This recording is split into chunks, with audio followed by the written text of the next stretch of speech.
Hey guys, welcome to this week's recording. The lesson today is on how to explode your business with public speaking, and it's me, Andrew, on the call today, taking you through this. This follows on from the great guest article, our first guest article actually, in the newsletter in the March edition that Lisa Moore kindly put together for us based upon her experiences and success that she's had with speaking. And I want to blend that with my own experience, tell you stories of how I grew my business and what the leading marketing tactic I used to do that was, which essentially was public speaking. So before you get too concerned and you start shuddering at the thought of standing on stage in front of 200 people plus, which, hey, if you want to, then absolutely go out and smash that. You know that there's no better way of getting proving your expertise, giving significant value to an audience than doing that. But I also want to just make sure that we understand of what I'm talking about here. It might be just talking to a handful of people, 2, 3, 4, maybe 5 people in a small group. It might be running a workshop that you do based on skills or based on movement patterns or whatever that you do within your own facility or within the gym environment. And I also want to remind you that, we're in a people-to-people business as fitness professionals. And when you take a session, be it a one-to-one PT session, be it a group class, or be it a semi-private session, that's an element of public speaking. You're talking to individuals, you're proving your expertise, you're giving them value in that. So it's no different when you're talking or doing a nutrition seminar or whatever, when you stood in front of people as to actually taking a session. It's just purely that mindset switch that we need to fix. So what are we covering today? Well, first of all, why I believe public speaking is so powerful. We'll look at the different types of public speaking events that you can put on. I mentioned workshops, for example, in-house, and so on and so forth. But then there's a lot of external pieces that we can do as well. We'll come to that. What I feel you'll need, the tools that you will need to run a particular event. And as you will see, there's not that much that we need to have.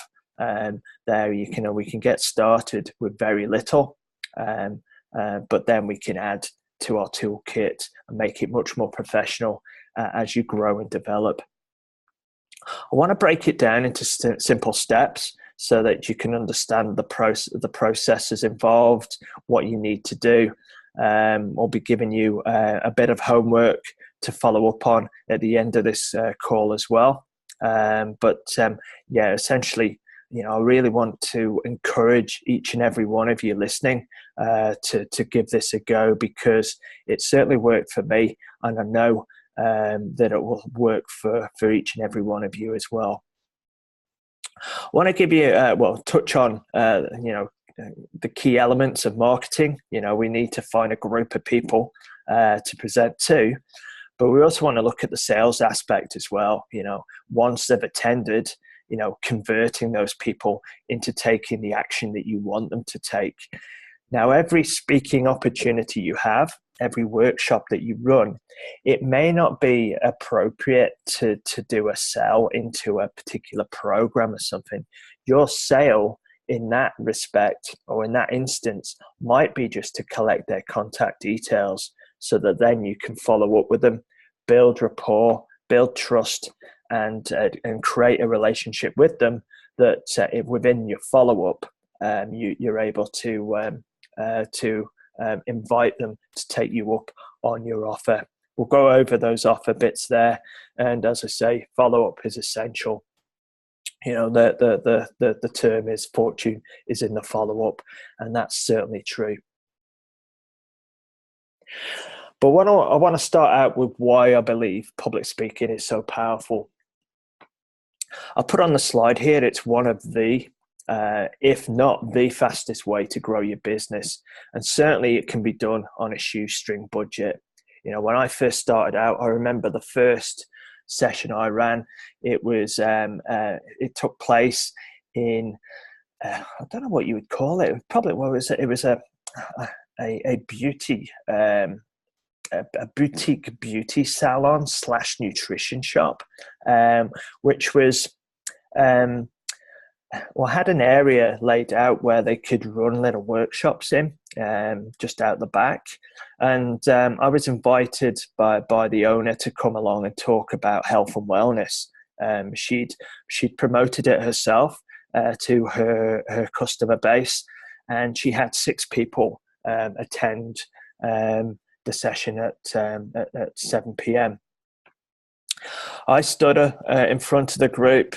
I spoke about the 5 core secrets to smashing your goals in that particular year, and at the end of it, I pitched my offer, which was to come on board on a Kickstart program, which from memory was a 2-week program, which gave me 2 weeks to build a stronger relationship with these people, and then ultimately guide them to continuing ongoing with the programs that I offered, my PT and my boot camps. I was amazed that 3 of the 6 were interested to learn more there on the evening. I still to this day believe that they were feeling sorry for me, because there was no way that they could have known what I was talking about, because my hands were shaking that much, and I didn't have a presentation per se. I had notes on pieces of paper, and that paper, what I could hear, was shaking in my hands. So I'm sure that they felt sorry for me, but they signed up to the program, and 2 of the 3 carried on into the training on that. A 4th person of the group followed up with me a few days later, and again joined the Kickstart, and again became a PT client. 3 of them, from memory, continued on with me for 2 years plus. So there was a significant amount of money I made from them in the back end of it from ongoing support. So you can imagine that I was blown away by this initial success. And although I was petrified, I was focused enough to take that first step and just get out there and do it. You know, I looked fear in the face, and we all know that fear is false evidence appearing real. But I was, I believed in myself, and I wanted, the will was enough to make me do it. And I got the rewards for that, and that prompted me to look to do it again and again. And ultimately, part of my virtual assistant at the time, Andrea, her role was to look at generating at least one speaking opportunity, one speaking gig a month for me to get in front of an audience. So that's why I'm passionate about this, guys, because I know that, hey, if I could do it, I've done it, then I know that you can too. And the real key, I think, here is that when you speak, it allows you to demonstrate why you're the obvious choice. They've invested their most valuable asset, their time, to come and listen to what you're talking about. The topic you choose is important, of course, but it's inspired them to attend the event. So it gives you that chance to demonstrate your expertise. But what it also does, it allows you to build that initial rapport and relationship with your audience. That's tough to do. And if you think about marketing, now in 2018, and for the past 18 months or so, most people hide behind their computer screens. Most business owners do. And they use the power of Facebook to try and generate clients, and that's tough. A year or so ago, yes, you could get clients from a cold audience via Facebook and other social media platforms. In my belief now, not these days. Yes, social media still plays a significant part in building rapport and improving our expertise, but we can't sell straight out the gate. The best way, I feel, is face to face with people. They get to know you, they're in your company, and within that 30 minutes or up to an hour or whatever length of time your speaking engagement runs for, it gives you that opportunity to build that rapport and relationship with them. Plus, as it says here, you can, with speaking live, you're going to get live feedback from them. You're going to get to be able to overcome objections. You can make it interactive by asking them questions as you go through the presentation, through the talk, so that they're involved within it. And actually, on that point, I would suggest certainly giving handouts is important. It adds to the value of the overall experience. But I would avoid giving them out, at the start or midway through the actual event, because what I found with that is, they start flicking through them and they're switched off from what you're actually talking. And we need that engagement. We need their 100% attention as you go through that. Another element as well is that although on the screen I've got all of the, I've got a text up here as we go through this, I would try to make your presentation more visual. So you have images. I've got a picture of Nikki here up. So for you may have, a headline on there, and you might have a full image on the screen, and you use that image to prompt you, to remind you what the topic of that particular slide's about, so that again it avoids the audience reading what's on the screen. They'll see the image, but then again they're focused 100% on you, so that you can go through the elements that you're going through in relation to whatever that slide's about. But that's great on that side of things.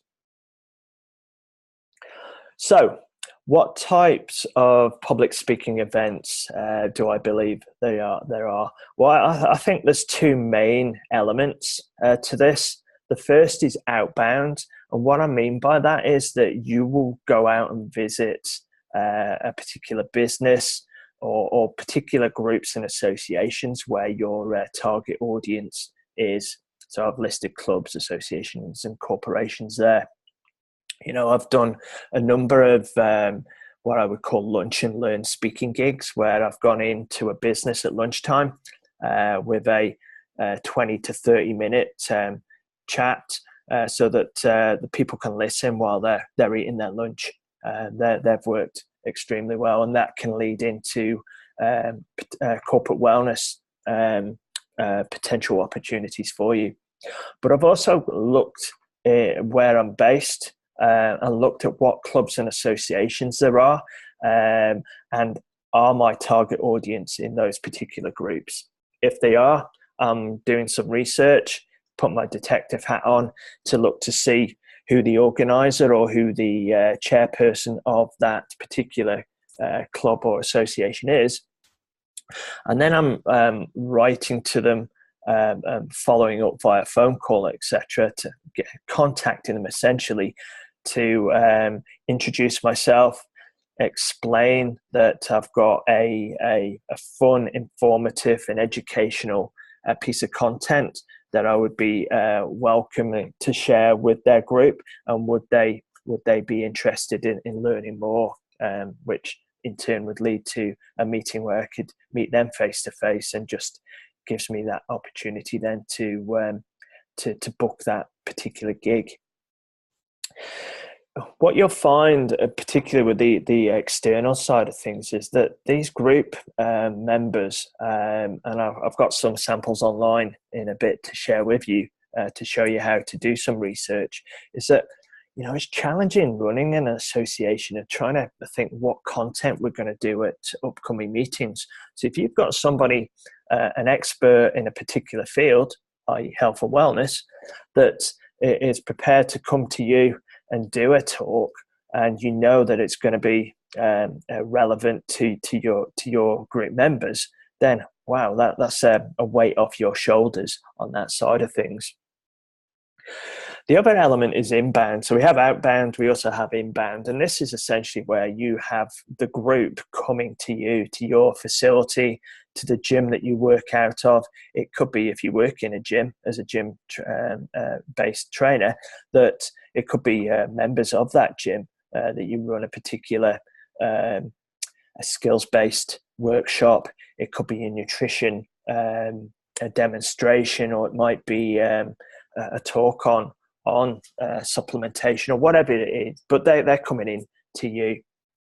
It could also be, and I've had a number of clients work on this, where they have monthly in-house events. I'll put Lunch and Learn on the slide here, but I remember one Ryan based in Melbourne, he was bringing in, we had a chef come in once, and they were doing like cooking demonstration, almost like Jamie Oliver, 15-minute meals and the likes, where showing people how quick and easy it is to make a nutritional element. We had another one, again, it was an Australian client, where it was like beat the delivery, the food delivery. So they would show how quick and easy it was to make a healthy curry, as opposed to phoning Just Eat or Deliveroo and getting something delivered. So there's lots of fun that we can bring to this as well, and I guess awareness on that side. So they're the two types in general that we have. So what equipment do we need? Well, as I said, when I did my first one, it was literally, I had some, didn't even have any presentation notes on cards. It was on an A4 piece of paper that I'd made some notes, and that was shaking in my hands at the time. But I really like the fact that if we're able to give out handouts and have some pens handy, then that would make sense. And the key point here on this side of things is that, what is the ultimate thing that you're looking to obtain from doing this particular event? For me, I believe you're wanting, it's not the sale, although sales are obviously the end game, but initially what I'm looking for is trading the information, the value I give in the talk, in exchange for that person's contact details, their name, their email address, and potentially their phone number, but certainly their name and email address, that I can follow up. Now, the mistake I made in the past, there's been two mistakes I've made in the past. The first was doing a great talk, getting people coming up at the end and go, well, really enjoyed that. I've got to run. I've got to go and pick the kids up. Can I grab have you got a business card? Can I grab your card? I'll give you a call. Yeah, absolutely. Here, Mary, here, Joe, Sally, etc. Here's my card. And yes, they were probably had in a plan that they would contact me, but I'd lost control of this arrangement now. I was waiting on them to contact me, and they were probably well-meaning. They probably did mean to contact me, but life gets in the way. The card gets filed in or popped into their purse or into their handbag or into their pocket, and it's forgotten about. We need to retain control. So the way I do that is, at each event I do, I will hand out a sheet of paper or that will be passed around, or there'll be a sheet of paper for each person to fill in their contact details and hand back to me. That leads me on to the second mistake I made. I would leave that to the end. But again, people were in a rush. So they would either, so I haven't got time, and they would pop out, and again, they would ask for my card, or that, they didn't fill it in. So what I recommend you do is partway through, maybe halfway through your presentation, you take a pause. It gives you a chance to have a swig of water, collect your thoughts, process about how much, are you on time, how much more have you got to deliver? But then you can hand out, and you can't see me, but I'm mimicking handing out paper to each of the people in attendance and saying, hey guys, thanks for popping by this evening. I really appreciate the fact that you've took time out of your evening to come and listen to me. I've got a lot of valuable content still to give you, but I just wanted to take this opportunity to say that as a thank you for turning up, I'm going to send out tomorrow to each and every one of you a copy of this presentation, and I've got some follow-up handbooks to send out to you as well, plus a little gift as my way of saying thank you for your attendance. So if you can just pop your name, your email address, and your phone number on here, I'll give you a couple of minutes to do that, and then we'll carry on with the rest of the presentation. So doing that halfway through, I've got, if not 100%, a good 90% plus of people who have completed their contact details. I've retained control. I can add them to my CRM system, like we use ActiveCampaign, for example, and then you can follow up with them, send those bits out as mentioned, but then you can have a little, and I used to have a little tick box or a little note on the paper as well to say that they would also receive our follow-up emails, or newsletter, or whatever it might be. But that was a good little tip there halfway through to pop out that form to get those contact details. You can collect it back, and then you can carry on with the rest of it. If you want to take it up a notch, and I recommend you do, but of course there's an investment involved here, is looking at using a laptop, a projector, and a portable screen. Now, if you're lucky enough, and most places generally these days do, they already have the projector and screen available, so you just need to plug in your laptop and off you go. But if you're attending groups that potentially don't have that, then go to PC World or any online event, you can pick up a lot of decent, fairly affordable equipment, certainly well under £1,000, potentially even under 500 quid, depending on the quality of the kit, really. But I would look to take it up a notch, because first impressions count, and being professional as you can makes a lot of sense.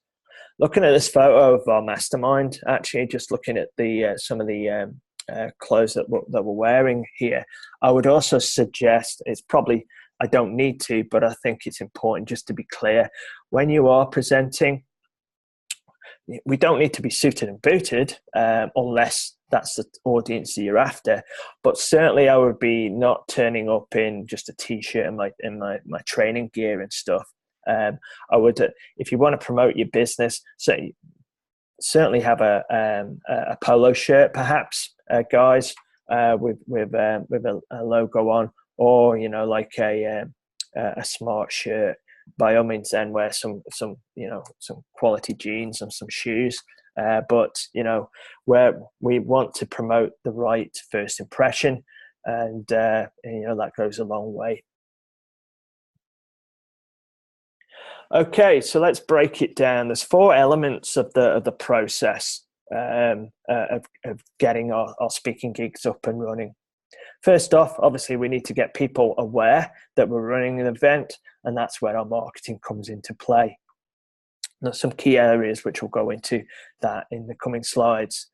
Next up, after we've done our marketing and we've essentially had the gig, we've done our speaking gig, then we're looking at what the sales are going to be. Now, as I mentioned earlier, it may not be the sale into one of your programs. The sale in this instance, it might only be appropriate to collect their contact detail, and the follow-up is where the ultimate sale's made. So we'll go through various sales tips in a second or two. Fortune, as I say, is in the follow-up. So we want to be able to convert people and continue to market to those that haven't taken action. There's two options for them to ultimately do. At some stage down the process, they become a client, or they ask to be taken off your list. They're the two options available. And then finally, what's next? And ideally for me is that you're looking within the audience to find your next speaking opportunity. They've experienced what you've got to offer. They've enjoyed the experience. So they will, and you may even find that some of them will come up and go, I thoroughly enjoyed that. I actually a member of another group, which is blah, blah, blah. Would you be open to coming to do a similar talk for our group? And of course, the answer should be a resounding yes, please. I'd be delighted to talk. Let's have a chat about how we can make that happen. So first off, marketing, getting those people, getting that target audience aware of we've got this compelling talk for them, and getting bums on seats. So that, as I say, there's many different types of groups that we could look to target, but the key is really niching it. We need a compelling headline, a compelling title, and obviously content of your talk, of your presentation. We don't want it to be vanilla. It's got to be engaging with a core niche of people who are going to enjoy it. So initially, as I say, I look at outbound, and to do that, look at getting a list of what I call targets. These are those associations, those businesses, etc. And I would start by looking at your current client base. Where do they work? What groups and associations are they part of? These clients, these active clients you have, they know, like, and trust you already. So if you tell them that you've got an interesting, informative, and fun talk that you're looking to do, and did they know of any associations that they may be part of who would be interested to learn more about it, you'll find a lot of clients will say, well, actually, yeah, I'm a member of the WI, which incidentally is a great target to go for, Women's Institute, that is. You'll find that that I've had significant success with them. But also, like, local businesses, where do your clients work? Where do they, who's their HR manager? Maybe there's an opportunity there to go and speak to them. Another alternative is to reach out via direct mail. Do some investigation, pick out your targets, write to them with an overview of what you're proposing, and then, as I say, follow up with a phone call. And what I would do here, don't do what I did initially, where I wrote to a whole heap of businesses in one go, and then I was struggling to follow up with them. So it was a wasted exercise. So I would do this, I'd make this an evergreen approach. And as I said, I had Andrea, my VA, work on this. So she was targeting just one or two businesses, make sure that followed through, and we would get a yes or no. And either answer was okay. If it was a yes, brilliant, we'd get them tied in, we'd get a suitable date and time organized. If it was a no, hey, no worries, tick them off the list and move on to the next target to see if they would be interested. So it's a numbers game, guys, but don't be put off by no's. In my view, a no is no, not yet. I haven't proven enough value to them for them to take me up on the offer. And at the bottom there, as I say, with clients, friends, family members, is there anybody that can get you an introduction? Local marketing, it just makes so much sense because, we've got that sphere of influence around us, people. And if people know you or know of you, then you've got a much better chance of getting what you want as opposed to hitting a cold audience. Okay, so the opposite to outbound is inbound. So they come to you. So I've got a picture here of of peers as training facility, Queensland Kettlebells in Brisbane. And they run a lot of workshops. They're kettlebell based, so it's a lot of skills training. And you can see from this, I picked this image here because you don't need some fancy facility. You don't need lots of seats and things that for the workshops. Everyone's sat on the floor. They're going to be up and moving and stuff like that. So I felt that was important to address with the workshop side of things. But I feel that inbound takes a bit more work than going outbound, because they're coming to you. So you've got it's more challenging to get people to take action, to come to you. If they're used to going to their place of business, obviously, or to a regular group meeting that they go to, then that's part of their typical day, so that's easier. But inbound, if you've got them, then you've got in front of you in your facility, there's a much greater opportunity further along to enhance that relationship and get them to sign up to the programs that you offer. I think inbound events are good to run maybe on a monthly basis, but certainly on a quarterly basis, because as I say, they do take a lot of time. But I would look to run these in conjunction with your outbound, well, certainly until your list grows to a significant size. But then as you grow your team, you might find that by developing and inspiring team members, you can get them to do some of these workshops more, to help and build upon that side of things, so you can penetrate the market significantly more.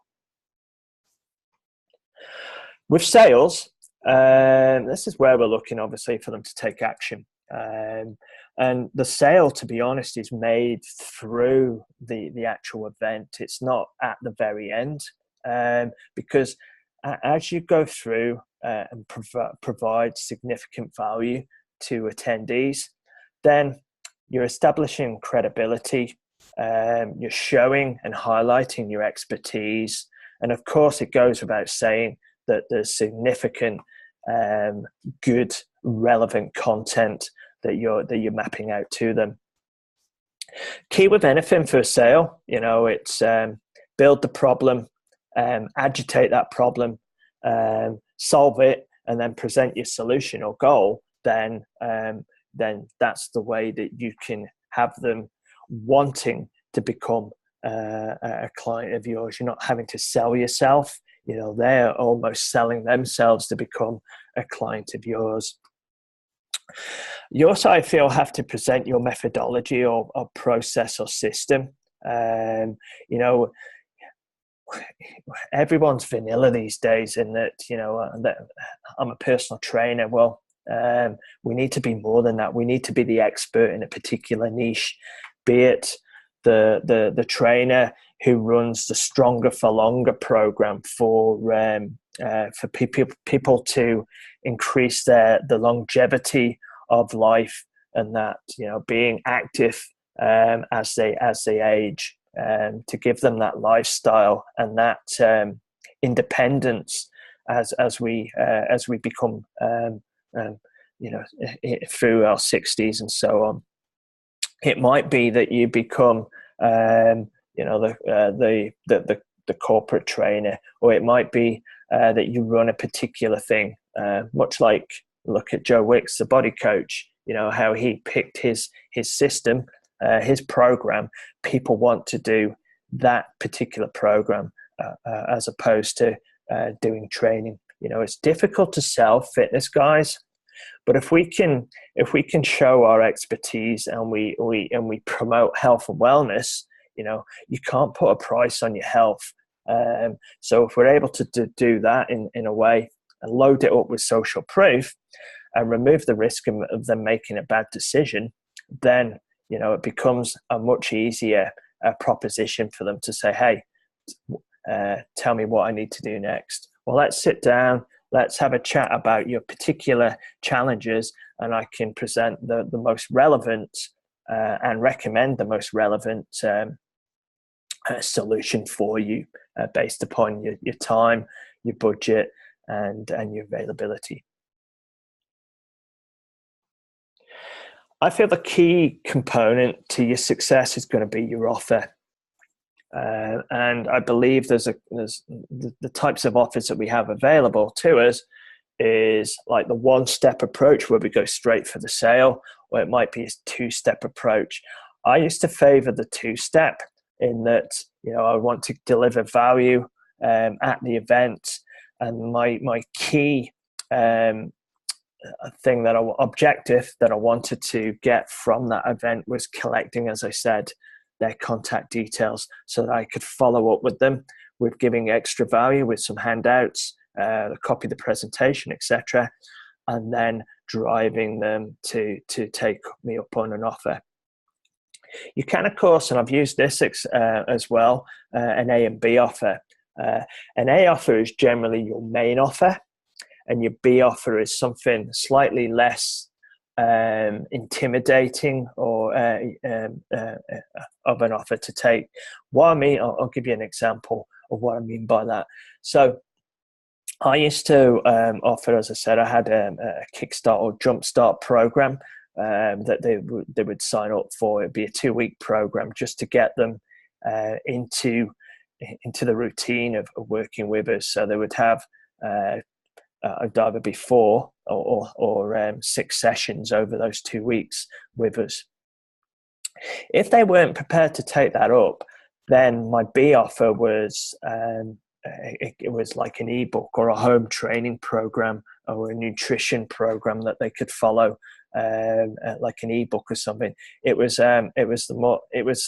taking up giving them something of value, but then at the end of that report or end of that ebook, there was the offer again to come into our Kickstart. So it was a multi-step approach. Always find that a low price point or free reduces that barrier to entry. We've been conditioned, don't, value your time, value your worth, and don't give away things. But for me, when I look back at the success I had, it was by inviting people in for a free session to try before they buy. And then they can, from experience, they're able to take me up on the offer and sign up. And I have had significant success over the course of things with offering a session or a week or whatever for free.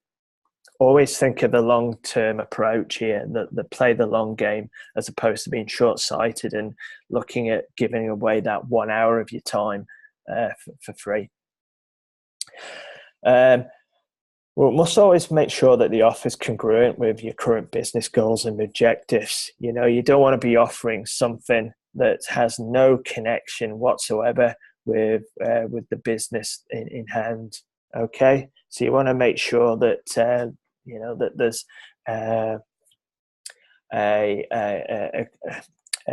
across the board. Sorry, I'm forgetting the word I'm after here now. You're consistent with everything, so there's the same message. Let's say that, for example, you don't offer a 7-day drop a dress size, when in your main programs you're saying that it takes, it's a much more longer term approach to things.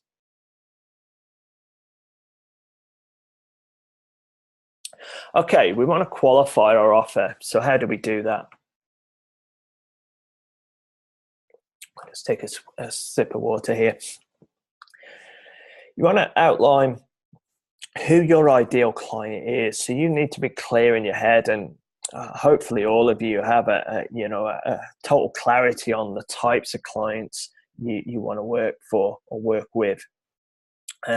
Yes, there'll be a number of different types of clients that we'll look to have. We'll have a number of niches that we do, but the message that you relate to a 34-year-old mum or two who's juggling her work and her family life, and she just wants to have a bit more energy to chase and follow up the kids and be attentive to her loving partner is going to be completely different to the 62-year-old lady who is looking at staying active, enjoys her tennis, and just wants to keep her, retain her independence as she moves into the next chapter of her life. So we need to be clear on who those clients are. And as I say, looking at offering samples are always a great way of doing that. We want to, we want them to experience what you have to offer. Nikki talks about the success he had with health MOTs as a lead in. Again, there we're moving that away from that fitness element to focusing on their health. A subtle switch. We're still doing the same consultation process. We're still taking measurements. Maybe there's a mobility and postural based assessment in there, as I used to do, but just focusing on health as opposed to fitness can be significant in giving them that sample and then following up, let's say, for example, the health MOT with a little report which charts the results, adding some recommendations in there. With one recommendation might be to use the enclosed voucher to take you up on your offer of your Kickstart program or whatever offer you might have at the time. Makes a lot of sense to me. But as I say, the key really as well is that you're not going to get everybody to take action right then and there. There's going to be a significant number who need to think about it. They need more time to before they pull the trigger and take action. So follow-up is essential. And these days we have so many useful automation tools which can help to allow us to do that. And we need to keep working every lead through consistent follow-up, as it says, until they either buy or they ask to be removed from your list. And if they ask you to be removed, well, hey, great. They were never going to buy from us anyway. Okay. So the fourth element is what's next. And that to me is making sure that we can set up that next opportunity. It makes it so much easier to find your next speaking gig, your next event from the one that you've just ran. And as I've said previously, there's been a number of times that I've had people come up to me afterwards saying they enjoyed it and ask me whether or not I would be interested in talking to another group that they're part of. And of course, the answer, as I say, is a resounding yes. But what I always used to like to do, is, getting that first impression. So sending a little thank you gift to the person that organized the event, if it was an outbound event, and following up with them, capturing a testimonial and a referral from them makes a lot of sense. I'd even go so far as say that, even a card that goes out to each of the attendees makes a lot of sense as well. But in that instance, you'd obviously need to be able to collect their physical address from them. One way you could do that is on the sign-up sheet that you hand out midway through the event, is by saying that you've got a special report that goes out by mail, and if they're interested in that, if they fill their home address details on there, you'll pop a copy of that through in the mail to them.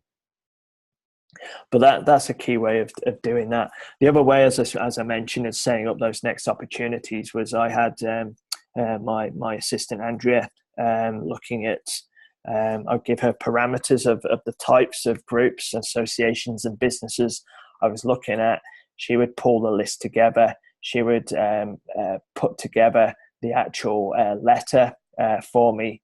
So then I just need to sign it and get it sent off to the business. And then I made a note a few days later to follow up with that particular person, make sure they'd got it, go through any questions they had, and I would be guiding them to see whether or not they would be interested in me popping in to see them for a quick meeting to go through how I felt it would benefit the members of their organization or business. So, what's your homework? Well, I hopefully you've seen the benefit and the relative ease of running your own events. So I would recommend and almost insist that you at least give it a go. And to do that, I would start thinking about who your target audience, your target clients are. You know, those clients that you really enjoy working with, and then looking at doing a Google search, building a list of outbound targets, and then start planning the infrastructure you need. You know, are you going to go low key and just have some card notes or whatever, or are you going to put together like a PowerPoint or a presentation and have it on screen? But I'd recommend going that second option, in that, you know, because as I say, first impressions count. If you've got any questions on this, by all means, please ping me, Andrew, at lifestyle180.co.uk, or go into the group, the Inner Circle group, and post your questions in there. But what I've also got, guys, is I want to share with you one option that you can find your local market. And I used to use Meetup a fair bit, and I've got it up on the screen here now. And if I'm actually not in London at the moment, I'm up house sitting just outside Norwich in Norfolk. So if I put in the postcode here where I'm based and do a search, it's going to come up within 10 miles of me. You can toggle accordingly. I'll leave it at 10 at the moment. But if I click, it's in calendar at the moment, show me upcoming events. But if I click on groups, we can have a look to see what types of groups are on Meetup. So there's a fair few here. So there's 687 members in a Norwich Small Business and Entrepreneurs Meetup. Maybe they might have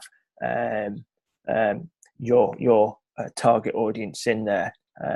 But I would flick through and see what types of people you got. Now, if I think I had a number of clients in their 40s and 50s, so that's 1,276 members in this group. If I click in here, we can see they're based in Norwich, so they're only 10 minutes up the road. I've got the name of the organizer here. There's 3 others as well. I'll come to that in a second. But what I'm doing now is just thinking through to see what they're about, to see if there's if it's applicable for what I'm looking to offer as a PT. But then I'm looking at, they've got regular meetups by the look of it, but I'm looking to see past meetups. Now, they've had significant number here, so they obviously a fairly active group, and I'm just looking then to see what they held. So some Hero Trace Spy, they only had 3 people attend there. 5 went to that. 8 of them went to films. So you're getting an insight into what goes on. But I'm also looking to see, they have as well, whether they have lectures or external speakers coming in. So I would suggest perhaps they do. So this might be, if that's your age demographic you're after, a group to go to. And if you click on find out who the organisers, and then you generally got a button to click in, you can contact them and approach them to ask them for more. And to help you with that side of things, I've also got to share in the tools. Let's see. Firstly, I've got this little crib sheet here, how to find organizations. So I've mapped out there on what to do using Google, of course, and using Meetup. Look at Yellow Pages and look for big organizations. And I said, don't discount the Women's Institute, the Rotary, and the Chamber of Commerce as well. So there's some tips there. But then what I've also got is let's move to that. I've got the wrong page open. Let's make sure I've still got the right share. Yep. So I've got a public speaking follow-up piece here. which is an email follow-up with people that will go to after the event. I'll let you read through that. The final share I've got is, I'm not going to open. Let me just open that here.